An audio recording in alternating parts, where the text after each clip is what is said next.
Zach, you are the leader of my favorite cult. Love it. That's become my favorite cult. So tell me about TLD as if I didn't know about TLD already. Yeah. So TLD, we do strength training for everyday people. Everyday people that are looking to be healthy, looking to move well, feel good about their bodies, and overall just live a happy, healthy life. Yeah, that's awesome. My favorite part about the OG location is it's a block from my house, which is very helpful for like the motivation and stuff like that. I don't think I've ever been as consistent and like, I don't know, disciplined about going to any gym, and it's been a really great place for us to work out and stuff like that. Love that. And then my favorite fact that we discovered is that our grandfathers used to work out together, be bodybuilders together. Dude, I tell everybody that. I tell everybody. I'm like, have I told you this story yet? Like, yeah, you told me. Oh, okay. You guys send me a picture of your grandpa so I can like put it on the screen. I will send you a picture of my grandpa. I've got one of him posing at the beach by a lifeguard stand. Yeah. I will send you that. So he was out in California, bodybuilding, right? And then you lived in California until you were how old? 8. Oh, okay. So you were a kid, and then your parents moved to Michigan? Yep. Okay. And then I moved out to Grand Rapids when I was like 18 for school. Okay. Yep. Yeah, where did you move to originally? Chelsea. Okay. Chelsea, Michigan, which is like Ann Arbor kind of area. East side. Yeah. Okay. Yeah, what are the odds of that? Dude, it's crazy. You were in California. My grandfather, we grew up here, but then he moved out to California to be a bodybuilder. They, probably worked out together back then, and then you end up here, a block from where I live. And 50 years later. We're working out together. It's crazy. Whenever I think about it, it just like blows my mind. Yeah, that's so crazy. Yeah. I wish my grandpa was still around to like be able to talk to him about it. Yeah, same. I never met him. I didn't have contact with him because he kind of left and moved out there. But he mine died when I was 2. Yeah, it's the same thing. Yeah, and he was old-ish, especially for a bodybuilder. Yeah. And but yeah, I know that would be fun to like get everybody together. Yeah. Hit a workout. Yeah. So how'd you get started in the fitness industry and owning gyms? So, so I wanted to own and operate a gym when I was in high school. Okay. So me and my buddy, we were in my parents' basement, and we were like, dude, we should open a gym. We were super into like track. He was into football. So we were more on that like athletic performance side. We were like, we should open a gym. We were going to call it Skogheim and Enthusiast Speed Company. That's easy to say. Yeah, Skogheim and Enthusiast Speed Company. Yeah. And our last names are super easy to read and pronounce. Yeah, really great branding. And so, we had this kind of like pipe dream. We even like created a document. We had no idea what we were doing. We were like 16 years old. Yeah. And created this document. And we titled it like The Vision. That's what we titled. We just like laid out what we were thinking. Anyway, so that's what I would say. Like when the seed planted, when I went to school, I thought I was going to be an orthodontist, and so I was going to school for that. And then I discovered through the Collegiate Entrepreneurship Organization, which is like a club on campus, I discovered that entrepreneurship was a career path. Mm-hmm. I didn't even know what that was. Like I would watch Shark Tank, but I didn't understand what entrepreneurship was, and I didn't realize that it was an option. Mm-hmm. Like you can go be a doctor, you can go be a teacher, you can go be an entrepreneur. Like I had no idea that was on the table. Yeah. So I discovered that because I invented a tech product completely not fitness related, and that's what got me into. Someone was like, "Oh, you should go check out CEO Club," and I was like, "Oh, okay, sweet," and my world just opened up. I was like, "Whoa." Okay, so there's like more options than orthodontia. So was that like a class project that you created a tech product for him? No, I invented it going into my freshman year of college. So that summer, I was super into dirt biking. I was out on some trails with a buddy, and multiple times, because all of the trails in Michigan are 2-way, but single track. So 2-way single track trails. So it's really dangerous. Right. And so multiple times we almost collided head on with like other people multiple times. It's either that or you hit a tree. Right. And so I invented a product that would prevent that from happening. And so I did that for a few years, and I did business competitions, and like I took it pretty far, you know, and ultimately I think I lost interest, and I also realized it was going to take millions of dollars. Like the technology, what's interesting is the technology exists today, but that was about 8 years ago, and that technology didn't really exist. Right. Like, what I needed it to be didn't really exist. So anyway, I moved on from that, but I was also on the track team at Grand Valley. I was a sprinter, and that was a really kind of tough experience and pushed me into starting a running apparel brand because I was on the team. Track was my whole life up until that time. And I made the team. I was a walk-on. Like I had to go to tryouts, you know. Yeah. And I didn't even make it at tryouts. I was the fastest one at tryouts. He didn't bring anyone on the team. But the beauty of track is you can run unattached. You can run unaffiliated at the same meets. And so I was running at these meets unattached, but I was beating Grand Valley athletes. That's crazy. I didn't know you could do that. Yeah, it's awesome. So you're like sponsoring yourself with your own apparel brand? basically. Well, so I hadn't started it at this point. Okay. So I was just rocking Nike, you know, whatever. And so he ended up putting me on the team that next year because obviously it's like, dude, I'm beating your own athletes. Like, come on, put me on the dang It's pretty team. obvious. Yeah. So he did. He finally did. And I hated it. It was the worst thing ever. They, like, that coach, I won't name names, was the worst. He was the worst. I ran track because I loved it. Like, I genuinely loved it. I mean, my freshman year, when I didn't make the team, I would go to the track at like 9 o'clock at night after the track team was done using it and I was actually able to get on there. Yeah. And I would do my own practice alone. I loved it. Like I was running for the passion of the sport. And when I made the team, it became a job and it became, you're not good enough for what I need from you. Yeah.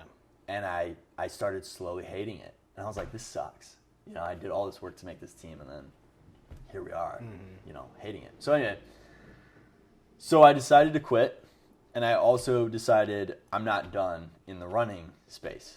Like, I'm not done with this. Like, I have a passion for this sport, and I want to do something with it. So I decided to start a running apparel brand. And so I designed all of our own merch. Like, I designed everything from scratch. I sourced the materials. I'm not talking like I went on Custom Me just screen print. and screen printed a logo. Like, that's not what I'm talking about. I'm talking like I literally sourced the fabric, had that fabric shipped to a different factory. I sourced the elastic and got custom made elastic and had that sent. Like, all the embellishments. We had our own patterns. Like, I'm talking like from scratch. My own designs, functional pockets. Like, it was all about functionality. And then we would create these like small runs, and then I would sell them online a little bit, but mostly I would go to different races, 5Ks and marathons and triathlons and things like that, and I would pop up with a box truck and open it up, and I'd have this like just slang store. apparel out the back. Yes. Yeah, just slinging apparel. Anyway, so I did that, and that's what really got me into what I would say the business of fitness. Even though it was like apparel, it wasn't a gym. But we would host events. Like my favorite event we did was called the Midnight Mile, and it was on 6th Street Bridge. So we closed down, like the city let us, I cannot believe. That's crazy. I look back on that, I'm like, dude, I was like 19. Why did they let me do this? 20 or something like that. They let me close down a bridge? Like, so weird. But we did. We closed down this bridge. We had a team tire flip competition. So we had two of those two tires sit all the way sit down the outside. bridge? Yeah.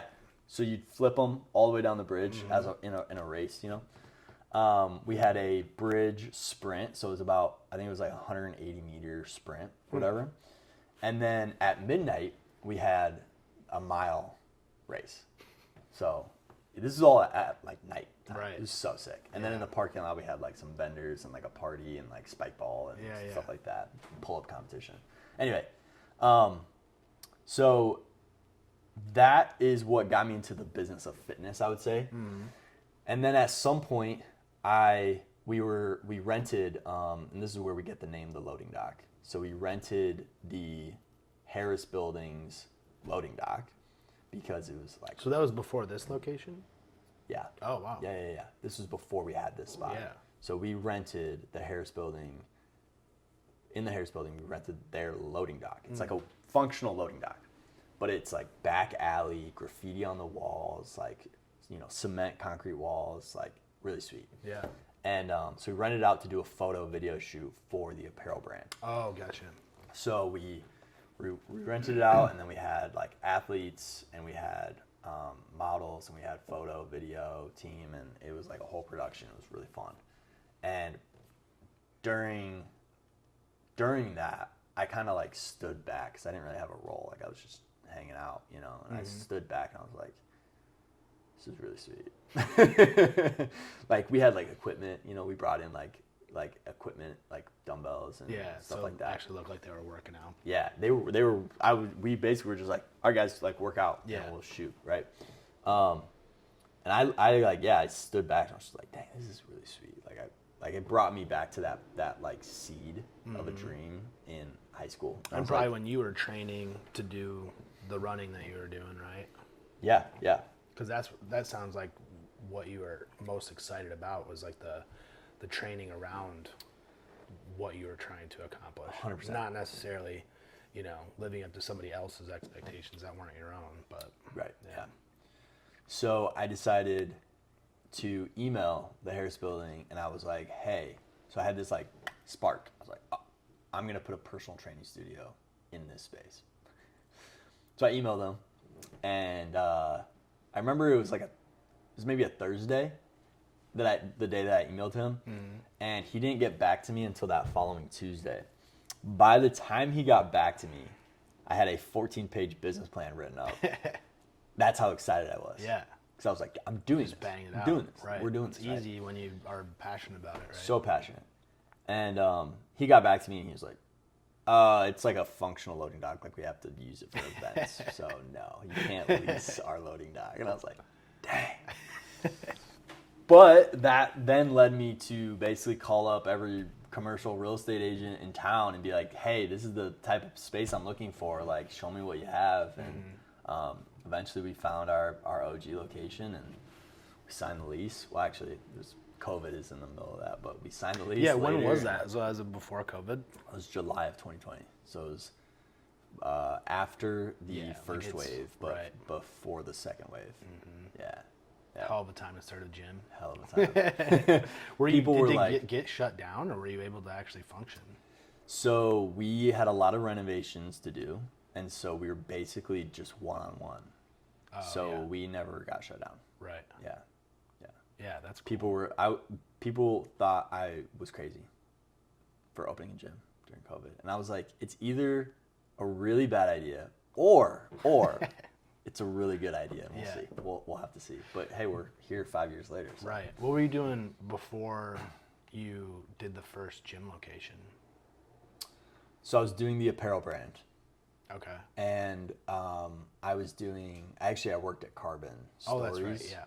Mm-hmm. Creative content creation in town, creative studio in town. And I did that for about 3 years during the apparel brand. Mm-hmm. So when I dropped out, so I also dropped out of college. So when I dropped out of college, I had been working kind of part-time-ish at Carbon and doing the apparel brand. Mm-hmm. And I was like, I think this is just what I want to do. Like, I don't think I need to be in school. Yeah. Like, I think I can figure this out along the way.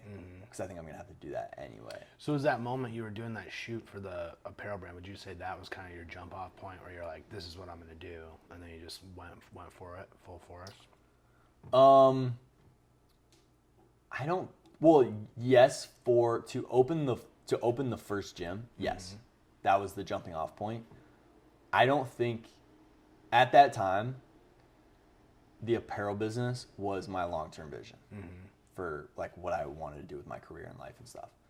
It wasn't necessarily the gym. Like I was like, this is gonna be a really fun project, and like I'm gonna pursue this wholeheartedly and have, you know, hopefully have this business for the rest of my life. But I'm gonna do both. Well, and they complement each other too. So that makes complement each sense. other, yeah. But I don't think that. Yeah, it wasn't my vision at the time. Was not.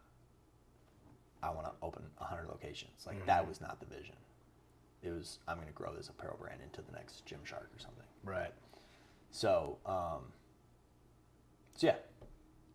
And then you have TLD, and this probably ties in even more with the apparel brand, but you also have Run Strong, right? Tell me about Run Strong. Yeah, so Run Strong is a project that we started like a little over a year ago, coming on a year and a half, for runners. So strength training for runners. It's really simple. And this came about because it came about very naturally. So we were already pretty much doing this. We've helped a lot of runners over the last 5 years just with general strength training. You know, just coming into our normal classes. We've helped a ton of runners get out of pain, you know, be able to run further, right? Like hit longer distances, overcome knee pain, hip pain, joint pain, just feel better, you know, feel less broken down. You know, running's a very like repetitive sport, and if you're not strength training, like you're it's tough on your joints, right? Your joints and your muscles are gonna break. Yeah. Like they will, like at some point, right? Like I'm pretty sure there was a stat, I don't remember exactly what it was, but it was like if you run for 7 years or more, like you will be injured. Like it's not a question. If you run for 7 years or more, like you'll have some kind of injury. Yeah. So, which is a long time, but most runners run for 20, 30 years, you know? So anyway, so we were kind of doing this organically already through our general strength classes. But me having a passion for running, I kind of saw it as this is a good solution, but it's not great. It's not ideal. And I wanted to create the most ideal solution for runners. Specific to runners. Yeah. Yeah. So like runners, they're already doing cardio.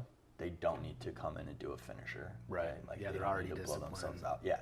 So they don't need that aspect of the class. And so then it was like, well, do we have runners sign up and just have them dip out early? No, that's weird. Like, you're not gonna have that happen. And do runners need to strength train for 60 minutes? No, they don't. And a lot of other things go into it. The specific movements, they need to be doing a lot of single leg stuff, like isolated holds, things like that, right? So there's a lot that went into it. There's a lot that went into the thought process behind, I think that this needs its own program. And so that's what it was at first. It was just a program that we were going to run. And my hypothesis at the time was, hey, let's just do large group classes, you know, for runners. Let's make it really simple. Like the programming is going to be really simple, straightforward. You come in twice a week for 30 minutes and you're good to go. And so we did that and we ran a test. So the other question mark was, can we sell this? Is this something that runners want? Is it something that they're willing to? I know they want it. Are they going to pay for it? Right. And then of course, like, can we actually do the sales process? Can we run an ad and get a new customer? That was like, we have to answer this question. And so that's what we did. So we ran a 4-week test run, and in the side room, we ran a 4-week test run. We had 16 spots, and I was like, we have to get at least 14 runners into this program, because obviously schedule comes into play. Right. So you'll pretty much never be at 100% capacity because schedule, right? You'd have to have you'd have to have much more demand than you do supply to have like 100% capacity. Yeah. And so I was like, all right, we got to get 14 runners into this program. We have 16 spots. Let's get 14, and they have to be all new customers. So they can't be from our current membership pool. Like that doesn't work. Yeah. It doesn't answer our questions, right? It doesn't prove anything. And so that's what we did. and we didn't even run any ads. It was all organic follow-up content. Wow. For like 6 weeks maybe, and we got 14 runners signed up for this program. Wow. Paid. Yeah, I'm not a runner at all, so I don't, I don't understand any of that. But yeah, it makes sense though. I mean, to me, it seems like everybody that I know that runs probably doesn't strength train, and they probably should. Yep. Just for avoidance of injury. Yep. You know, strengthening your joints and muscles, all that kind of stuff. Structural strength. It's about every runner out there. Yeah. They should and they don't. Yeah. So I wanted to create the ideal solution for it.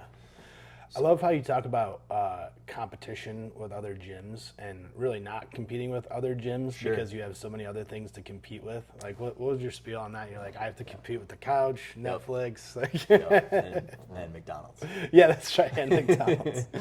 Yeah, I've got bigger fish to fry than the Orange Theory down the street. Yeah, for sure. Yeah, in that vein, you just wrapped up Fit Fest 2025. Yep. So, I mean, that's probably the best example of that, right? Yep. So can you tell me obviously I know what that is, but what is that, how long you've been doing it, and how did it go this year?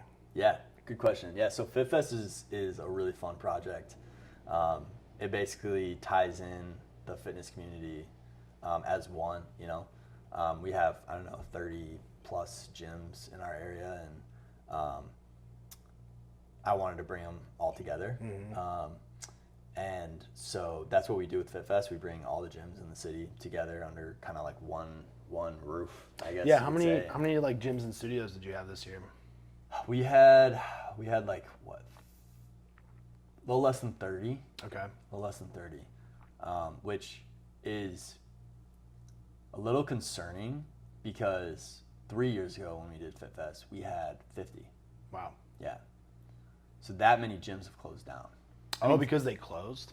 Yeah. Wow. A lot of gyms have closed. Yeah. Some gyms just decided, we just not going to participate this year. And that's totally fine, right? No pressure at all. Well, and some of them are open gyms too. Like it lends itself well to gyms that do classes, it seems like, right? I mean, the open gyms are tougher, but that's pretty much only the gyms that we work with. Yeah. We try to mostly do local owned, gyms. So like we did partner with Grand Rapids City Gym. Yeah. But they don't do classes, so we had to be, creative. We had to get creative with that partnership and do like pull-up competition and stuff like that. But yeah, so that's kind of the idea behind it, is just bringing everyone together, and from there's kind of like two sides to the coin. It's like, okay, on one side we want to help gyms get exposure, get their name out there. We want like new people in their doors. That's our goal. Like we want to support our studios, right, in our city. Now on the other side of the coin, you have the event attendee. And so the goal there is we want to help people find their next, like not even their next, might be their first fitness home. We want them to find like what is going to be the best. Low barrier to entry. I mean, early tickets were like $20. I think they went up to less than $30 after that. Super cheap. Yeah. Unlimited for a week. Find a spot to land. Yeah. I haven't done yoga in years, and that was kind of what I did because I didn't stop going to your gym, of course. I did try a couple other gyms, but which I appreciate. Yeah. but But that's like kind of the risk, right? Where you're not worried about competing with other gyms because everybody kind of benefits, whether you're shuffling around or whatever. But I hadn't done yoga in years, and I did a couple yoga classes because like they were part of the Fit Fest thing. And it kind of got me back into it. I still go to some classes and stuff because I'm like, man, I forgot how much I like this. It's amazing. And again, I went to Yoga 6, which is awesome. I love their studio. It was a little bit far away, so then I started going to Fever, which is in East Town. But I mean, I may go back to Yoga 6 just because, and I didn't know about them before they were part of Fit Fest. So there you go. So it works, right? And I was in class. They actually asked in class like how many people are here because of Fit Fest, and it was like 3 or 4 people in the class that said that. And like, what other classes have you been doing? And like, some of those people had done like 2 and 3 other gyms or studios or classes or whatever, and it was just really cool to see because it's like, dude, it works. Dude, and you did some events, right? Like you had the workout on the Blue Bridge, which was cool. I did that with you guys, and then what about the recovery? Then the recovery day. Yeah, that was my favorite. Yeah, that was so fun. So talk about that. So recovery day was at the new location. Yep. Are you able to talk about that yet? Yeah, I mean, we're not open yet, but Yeah, yes. It's public knowledge. Yeah, so Recovery Day was really fun. It was a partnership with Red Bull to put on. And we basically, full circle, we rented out the loading dock space. The same space that Same space from 8 years ago. Full circle, I love that. 8 years ago. 6 years ago. We rented out that same space. We rented out the back alley. We rented out the entire basement floor of that building. And then, of course, we had TLD inside that space. And it was such a fun time. So we basically just threw a recovery party. So for 5 days, you're getting your butt kicked, right? You're going to 7 different classes I was doing a 2 day, days. you know, all that BS, right? And then you're done with Fit Fest week. Sweet. Come hang out. Get a Red Bull mocktail, right? Get yourself an ice plunge with sauna. Get yourself a chiropractic adjustment. That's right. Massage, stretch, whatever. You right? had yoga classes going like had the whole yoga. time. We had like restorative yoga. You know, it was awesome. It was so fun. Yeah, It was a great turnout really cool, too. man. People came out. People drove from Traverse City to come. That's so crazy. So crazy. Well, that's the other thing about Fit Fest too is like, I assume like that data kind of gets shared with all the the gyms like get access to that data of the list of people that signed up and came, right? Yep. So then they can follow up and do the marketing thing, which is great. I mean, that's another nice built-in feature that just helps the gyms that sign up, right? Yeah, so we really just want to be like we basically, it's funny, like we want Fit Fest to basically be an excuse to shine the light on fitness in the city and create more opportunities for gyms to engage with our community and with people that are potentially interested in working with them. And so we have that we give them that platform, right? And we bring everyone together and we give the platform. But then it's really up to the gym to, you know, take the time to make that call. Hey, like I noticed you came in at 7 a.m. this morning. Like, how'd class go? And just engage with those people and ask them about their goals, just like you would with anyone else. So. Yeah, it's been really.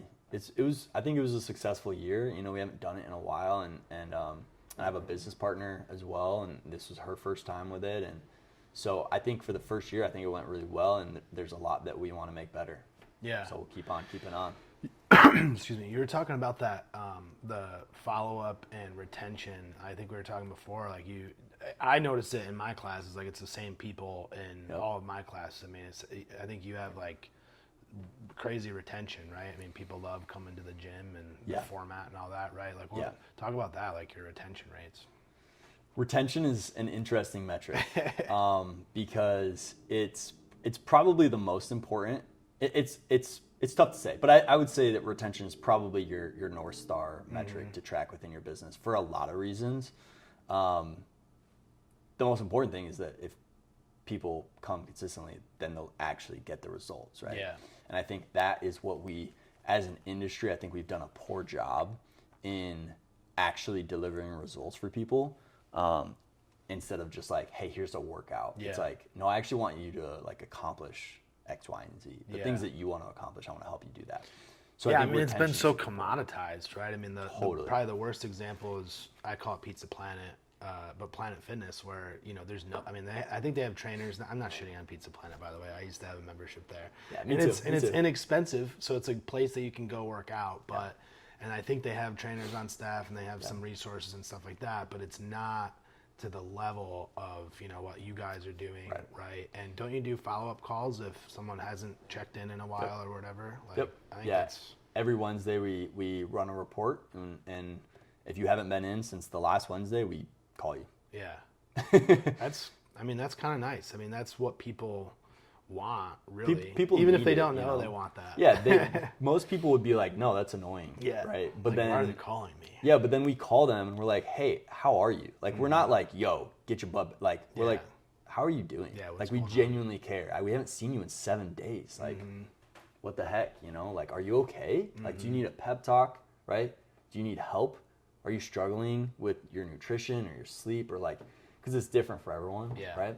And some people just need that, like, yeah, you know what? I'll be there tomorrow, and that's what we try to provide, you know, to the best of our ability. Well, I mean, and I'm not even like doing a commercial for anything, but the trainers that you've hired have been amazing. Every single one of them have been amazing. I've never met someone that I'm like, I really don't like working out with that person. Yeah, you know? love it. Love and, to do and that. the people that are at the class itself, it's Yeah. like it's almost built-in retention by like, oh, like, hey, I didn't see you. You know, I didn't see you yesterday. That Like, happens, what's up? You know, it's right? like Yeah. members. You know, Yeah. like that's why I jokingly say it's a cult, but it feels like it. But it feels like the good part of the cult. You know, before it goes sideways. Without all the bad stuff. Yeah, It's the exactly. good part without the bad. Yeah. Yeah, exactly. I agree. Yeah, and that is totally the idea. That's the idea behind it all is creating that space where people enjoy coming, right? If you don't enjoy it, likelihood of you keeping on doing it is pretty low. Right. So you want to make it fun, you want to make it enjoyable,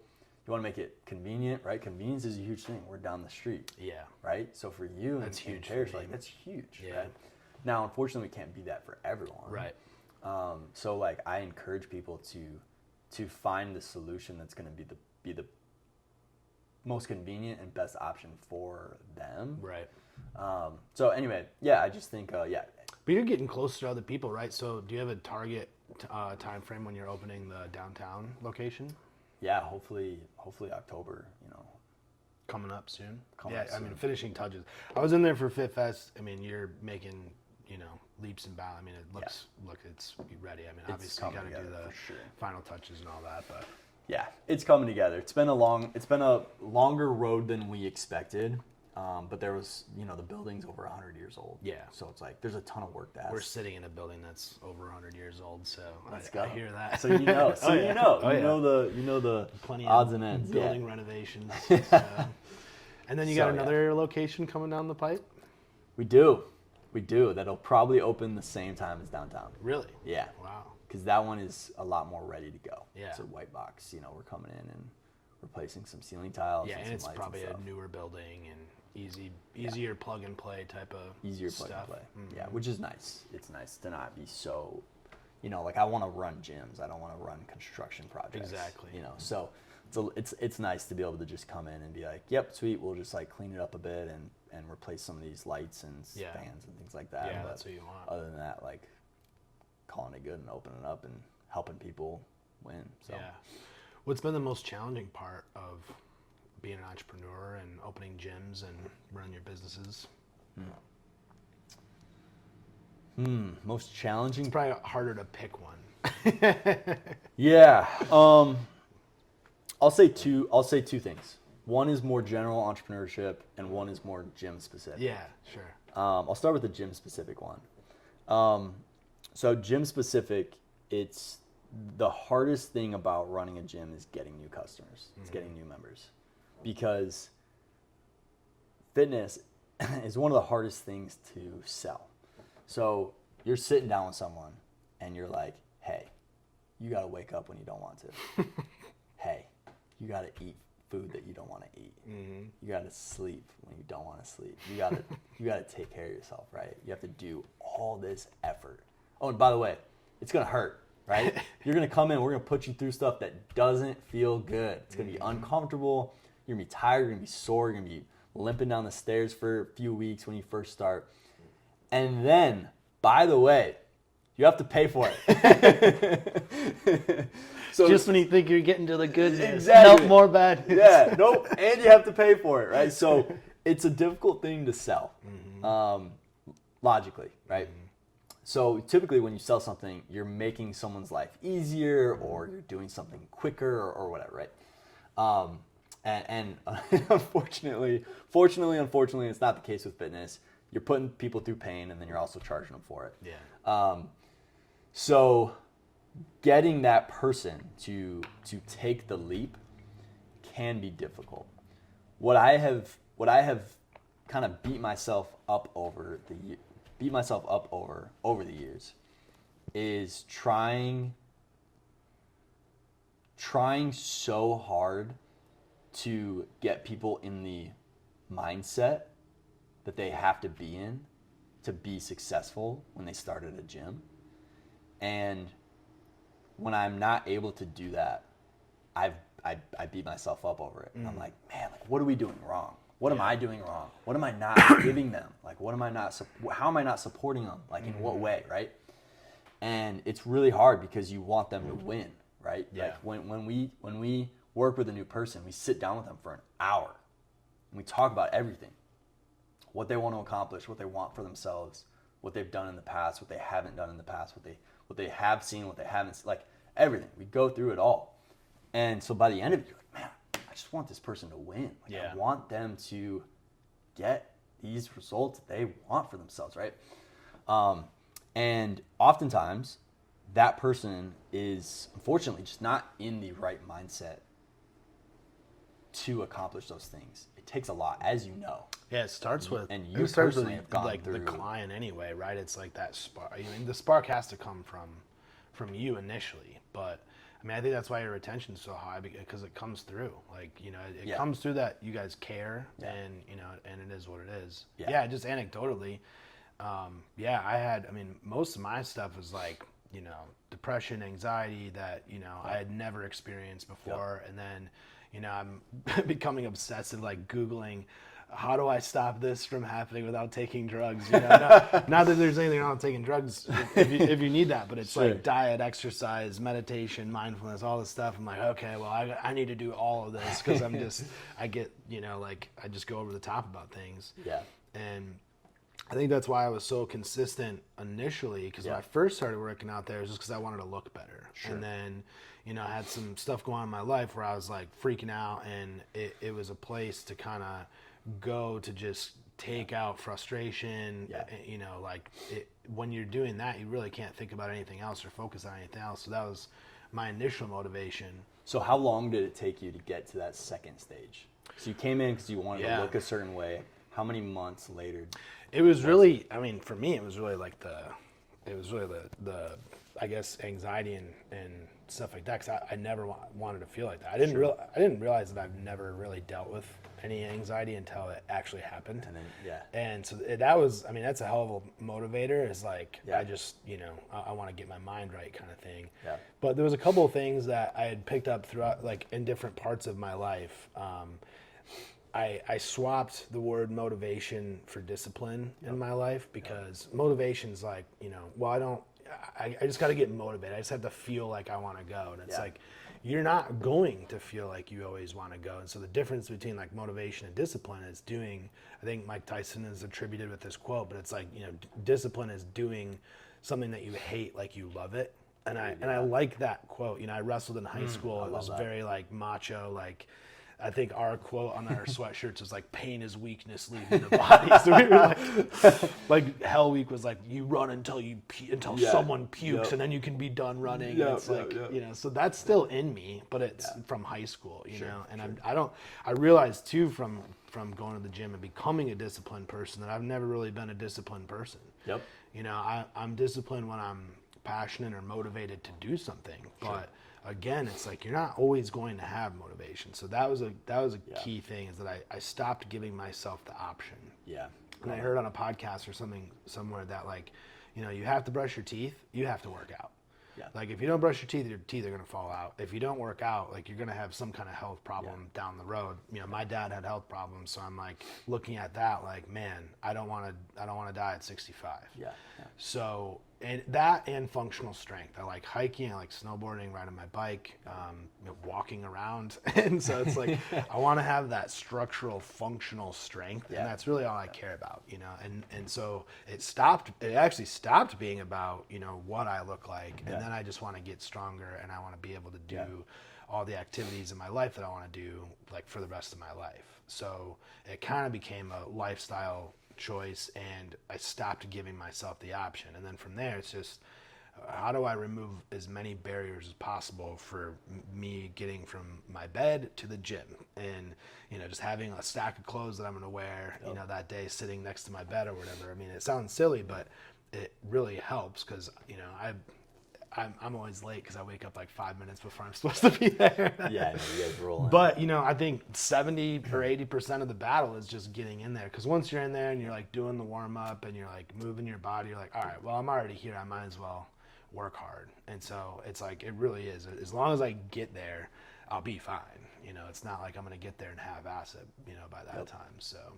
Yeah, you made fitness a non-negotiable. Mm-hmm. So like, when you first start, a lot of the times you convince yourself that you don't have to do it. You know, you get up, that alarm goes off, and you're like, I could start tomorrow. Yeah, I could do it later, right? You kind of convince yourself that it's okay, and then it becomes a non-negotiable. So how long was it?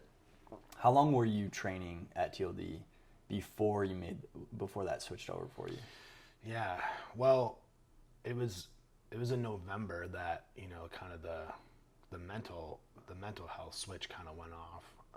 And then I'm not sure how long it was, but, you know, how long I had been. I mean, maybe like 2 or 3 months. Yeah. Okay. Before I really so that was my started making hypothesis. that difference. Yeah. So what we find, and like, we have structured our programming to cater towards this, and even our internal efforts, our retention efforts, to cater towards this, because you're not alone in that. Right. So the first 90 days are the hardest.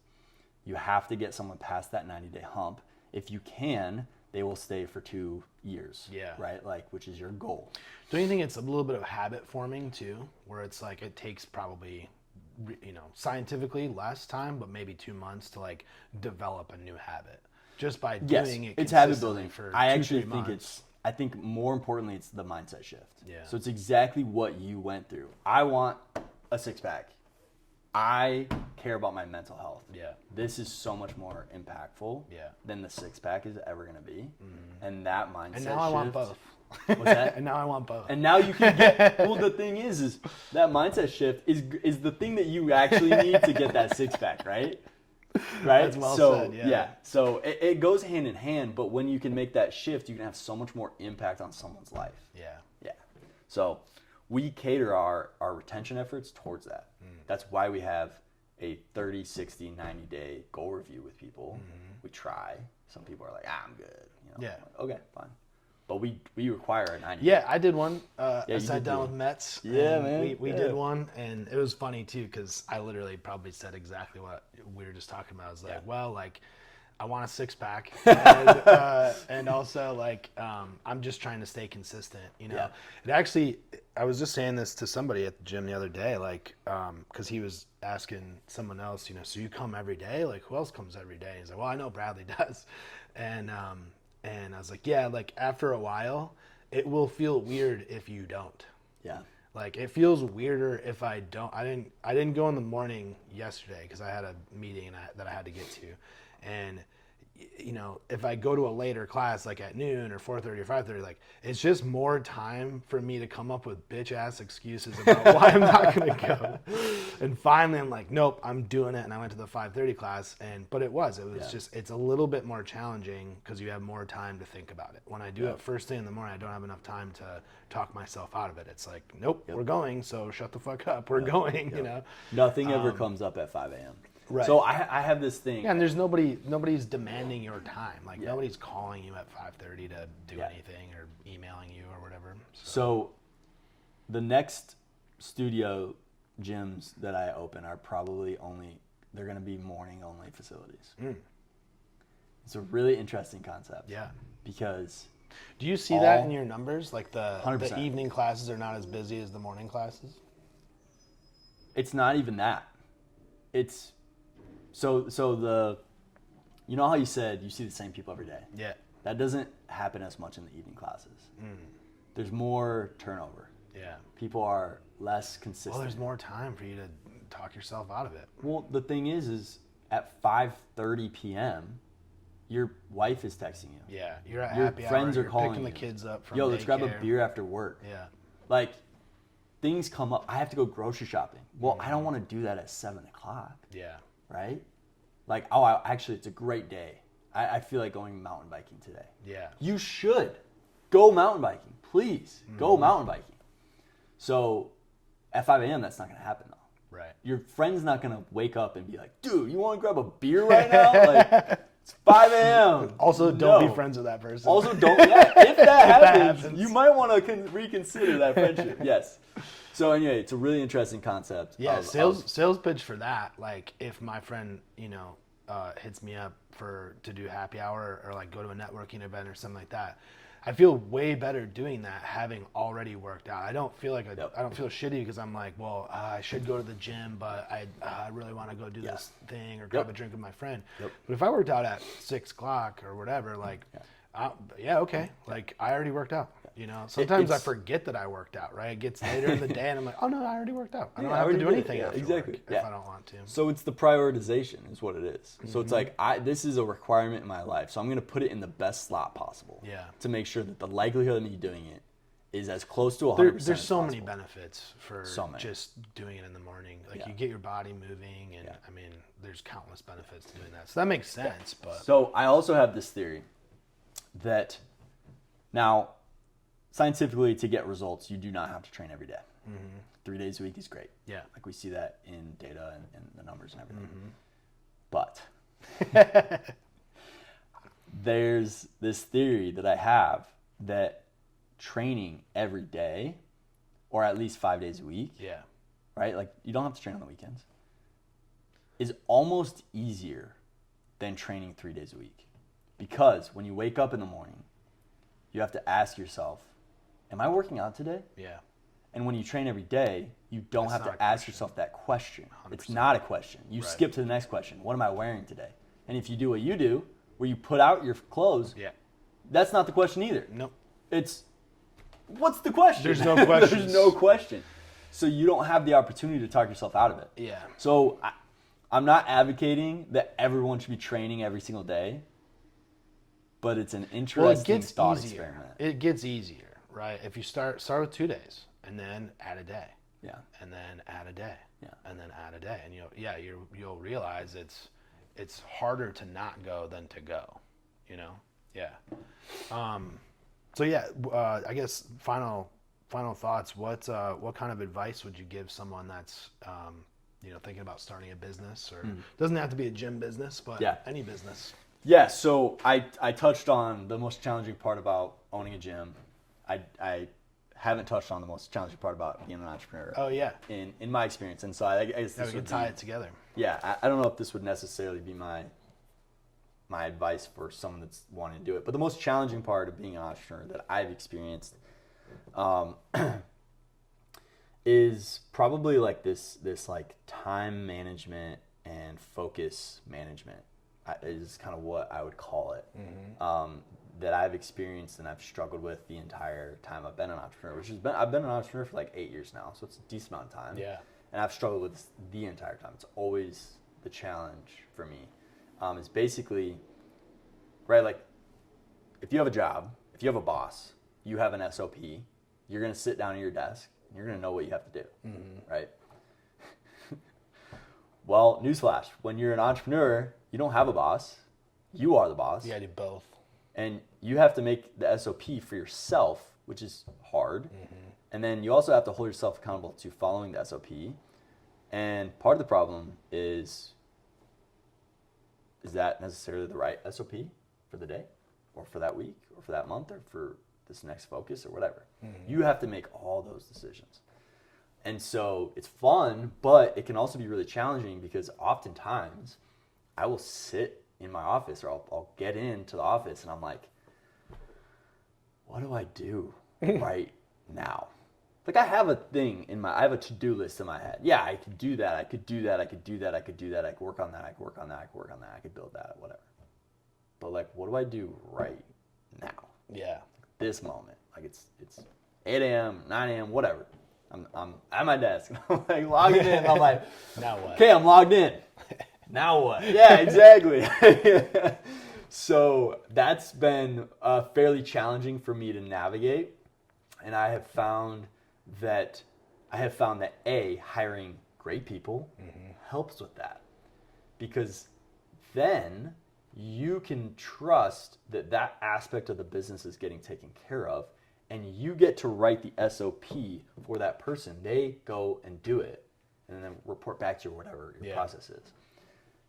And then it makes space. It makes more space in your brain. It makes more space in your day, in your time, and everything for you to decide what is the most important thing for me and my priorities and my goals right now.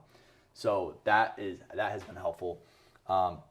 But then also just like time blocking has been super beneficial with that, or for that. Just saying like, great, well, I'm going to spend, I have these multiple projects, and most entrepreneurs have multiple projects. If you only have one, man, good for you. Dude. Like, I try my hardest to have one project, and it almost never happens. Or one business, right? So good for you if you only have one. And you're probably going to crush it as well, right? So, because there's this concept, Alex Mosey talks about it. I learned this lesson a long time ago, and that's actually where, so I was running the apparel business and the gym at the same time. And I was like, I had this like kind of epiphany, and maybe a mentor, or I heard it from Alex or something like that, right? I was like, who the heck do I think I am? I'm sitting here with two businesses that, by the way, are completely different from each other. I actually think, like, I'm actually that cocky that I think that my 50% is going to beat out some guy's 100% effort, time, resources, money. Like, I think I'm that, like, that's stupid. So I was like, who am I? Who am I to think that would be the case? Mm-hmm. And so I had to basically sit down and be like, great, I want something to be successful, right? I want something to be successful. So I have to choose one thing to focus on, because I'm not going to be able to do both. I don't have the time, resources, knowledge, expertise, hands, anything, right? Yeah. And so anyway, I think that focus and being able to manage your focus is a really challenging thing as a like entrepreneur, founder. It's really difficult to manage your focus and stay focused and not get distracted, right? Yeah. That's a hard thing. I completely agree. That would Zach, be the biggest challenge. you're badass. Your gym is the best money that I spend every month. I love it. So, I love it. You see the bill come through and you're like, yeah. I'm okay with this. Yeah, you know? I love it. Yeah. That's great, dude. Do you want to tell everybody where you can learn more about what you're doing? Yeah, for sure. I would say the best way is Instagram. So you can find us at TLD Fit. My personal Instagram, I post a lot, not a lot. I post some about the journey and stuff that when I'm feeling like making content. Zach is on the run. Currently training for a marathon, so that's why my Instagram is that. Yeah. Other than that, our website, theloadingdock.co. You can find all our information if you're interested in participating and joining Bradley at 6 a.m. Absolutely. I'll come do a workout with you. Hit us up with fill out a contact form, and we'll help you do the next steps. Awesome. We'll help you take the next steps in that journey. So thanks, man. Appreciate you. Thanks for having me on.